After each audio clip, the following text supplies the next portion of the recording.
चाहे वो अंकिता हत्याकांड हो, चाहे वो सल्ट के जगदीश की हत्या हो, 27 हड्डियां तोड़कर उसका सर फोड़ दिया गया सिर्फ अंतर्जातीय विवाह करने पर। नहीं, बहुत शुभ संकेत हैं जिस तरह से नए अध्यक्ष की नियुक्ति हुई और चारों तरफ इस बात की प्रशंसा हो रही है कि एक साफ सुथरी छवि के व्यक्ति को जिम्मेदारी मिली है, लेकिन 2-3 सवाल हैं जो अनुत्तरित हैं।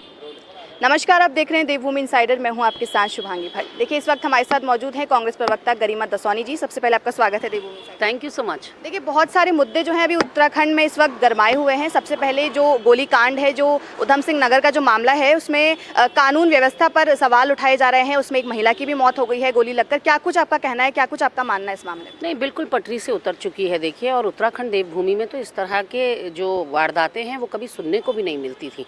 ऐसे में दिन दहाड़े जिस तरह की घटनाएं अंजाम ले रही हैं, माननीय अध्यक्ष करण मेहरा जी ने कल मुख्यमंत्री जी को चिंता जाहिर करते हुए पत्र भी लिखा है कि देखे जाने की ज़रूरत है। चाहे वो अंकिता हत्याकांड हो, चाहे वो सल्ट के जगदीश की हत्या हो, 27 हड्डियां तोड़कर उसका सर फोड़ दिया गया सिर्फ अंतर्जातीय विवाह करने पर। तो कहीं ना कहीं शर्मसार हो रहा है उत्तराखंड इस तरह की वारदातों के लिए। और जो कुछ भी काशीपुर में घटना क्रम हुआ, जो वारदात हुई, वो जघन्य है और उसमें एक निर्दोष का मारा जाना कहीं ना कहीं हम लोगों के लिए, सबके लिए शर्म से सर झुक रहा है। तो इसका संज्ञान लेने की ज़रूरत है। लॉ एंड ऑर्डर पूरी तरह से चरमरा रहा है। जो मुजरिम हैं, जो इस तरह के तत्व हैं समाज के अंदर, उनको सबक नहीं मिल रहा है, सीख नहीं मिल रही है। कोई पुलिस प्रशासन का या धामी सरकार की प्रचंड बहुमत का होने के बावजूद अगर उनकी धमक नहीं उन तक पहुंच रही है, अगर उनके अंदर डर और भय नहीं है, तो इसका मतलब कहीं ना कहीं कुछ तो गड़बड़ है। देखिए, UKSSC के जो नवनियुक्त चेयरमैन हैं, उन्होंने आज से पदभार ग्रहण कर लिया है। उनका ये कहना है कि अब जिसको आयोग के द्वारा नौकरी दी जाएगी उनकी काबिलियत के तौर पर दी जाएगी। क्या कुछ आपका मानना है? अब आगे क्या कुछ आपको लगता है कि सुधार हो सकते हैं?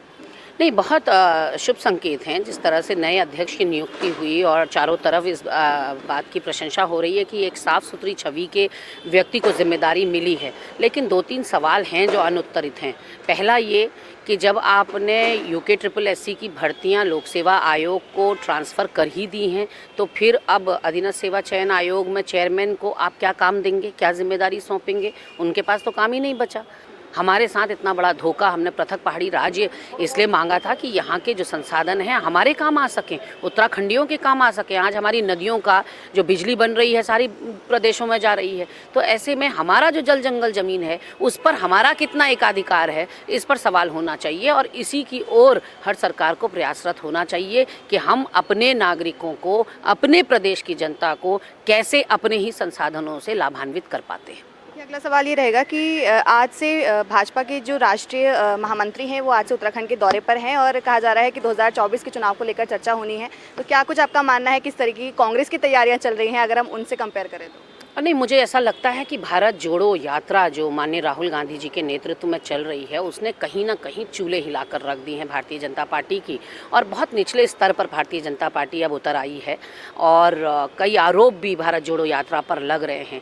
ऐसे में उनको ज़रूरत भी है शायद ये कसरतें करने की, जो आपने कहा कि 4 दिवसीय दौरे पर यहाँ पहुँच रहे हैं उनके दिग्गज नेता, तो उनको ज़रूरत भी है। क्योंकि कहीं ना कहीं देखिए, राजनीतिक भूमि जब सरकती नज़र आती है तो फिर ऐसे में धरती डामाडोल तो होती ही है। और वो यहाँ आ रहे हैं, समीक्षा करने के लिए आ रहे हैं, उत्तराखंड में गतिविधियों को और क्रियाकलापों की सरकार के देखने के लिए आ रहे हैं। ये इनका पार्टी का अंदरूनी मामला है।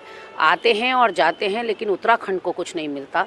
दुर्भाग्य सिर्फ इतना है कि बहुत बड़े दिग्गज नेता यहाँ पर आते हैं भारतीय जनता पार्टी के। दिल्ली में भी इनकी सरकार है, यहाँ भी इनकी सरकार है। डबल इंजन इन्होंने जनता से मांगा, जनता ने एक नहीं 2-2 बार इनको डबल इंजन दिया, लेकिन जनता को उसके बदले में क्या मिला, ये बड़ा प्रश्न है। देखिए, आखिरी सवाल ये रहेगा कि अंकिता हत्याकांड जो था वो तो पूरे देश में फैला हुआ है, हर न्यूज़ चैनल में चल रहा है, लेकिन ऐसे कई छोटे छोटे मुद्दे भी जो हैं आज भी कायम है। जिस तरीके के एक ममता बहुगुणा का मुद्दा भी बीच में आया था, जो कि 3 साल से लापता है, लेकिन पुलिस वालों ने उसके लिए कुछ भी नहीं किया, कोई भी कार्य नहीं किया गया। ऐसे कई मुद्दे आज भी हैं और महाराज जी ने भी कहा था कि सरकार को कुछ ना कुछ करने की ज़रूरत है इन जो बढ़ते अपराध हैं उनके लिए। तो आगे आप क्या कुछ कहना चाहेंगे?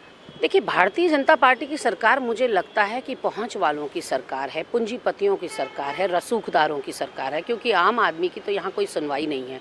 हमने केदार भंडारी के केस में देखा, एक लड़का जो मेहनत मशक्क़त करके अग्निवीर योजना के तहत भर्ती के लिए जाता है, वो गुमशुदा हो जाता है, एब्सकॉन्डिंग हो जाता है, उसका अता पता नहीं चलता है और पुलिस प्रशासन कह देता है कि उसने गंगा में डुबकी लगा ली या वो डूब के मर गया, लाश अभी तक नहीं मिलती है। तो ऐसे में मैंने सल्ट के जगदीश का हाल बताया और अब आप देख रहे हैं कि अंकिता हत्याकांड में अभी तक भी कुछ हाथ नहीं आया है। वीआईपी का नाम उजागर नहीं होता है, तमाम इनके जो काले गोरख धंधे पकड़ में आ गए हैं। आपने साक्ष्य और सबूत मिटाने के लिए बुलडोज़र चला दिया रिजॉर्ट पे, जो बाकी इनके प्रतिष्ठान थे, व्यावसायिक प्रतिष्ठान थे, उनको छूने की आपकी हिम्मत नहीं हो रही है। विनोद आर्या, अंकित आर्या, पुलकित आर्या के बाकी प्रतिष्ठान भी तो हैं। अगर आपको कोई बुलडोज़र वाली कार्रवाई करनी थी तो इनके उन प्रतिष्ठानों पर भी करनी चाहिए थी। ऐसे में लगातार जो आपने ममता बहुगुणा का केस बताया, वो भी बहुत दुर्भाग्यपूर्ण है कि 3 साल से एक लड़की गुम है, उसका पता ही नहीं चल पा रहा है। तो ये उत्तराखंड देवभूमि है, तपोभूमि है, यहाँ के लोगों का अपनी एक पहचान है। पूरे देश में हम भोले भाले सीधे साधे पहाड़ी लोगों के रूप में जाने जाते हैं। अगर वहाँ इस तरह के कृत्य अंजाम लेंगे, और आप मुझे बताइए, एक गरीब जनता के पास आखिर बचता कौन है? जब उसके साथ अन्याय हो, अनाचार हो, दुराचार हो, अत्याचार हो, उसके पास केवल 2 दरवाजे होते हैं, एक पुलिस का और एक न्यायालय का। ऐसे में पुलिस प्रशासन ही अगर ढकाने छुपाने लगे, पुलिस प्रशासन ही अगर कोताही करने लगे, या आम जनता को जिस वक्त इंसाफ का समय आए उस वक्त चुप्पी रख ले, और जिस वक्त रसूखदार के लिए कोई अन्याय रसूखदार व्यक्ति करे तो उसके सारे अन्यायों पर पर्दा डाले, तो इस काम के लिए थोड़ी पुलिस प्रशासन होता है। पुलिस प्रशासन तो ऐसा लगता है कि सत्ताधारी दल के बिल्कुल ही नतमस्तक होकर काम कर रही है प्रदेश के अंदर। और ऐसे में ममता बहुगुणा, केदार भंडारी, अंकिता भंडारी, इन लोगों को न्याय ना मिलना उत्तराखंड के लिए डूब मरने जैसा है।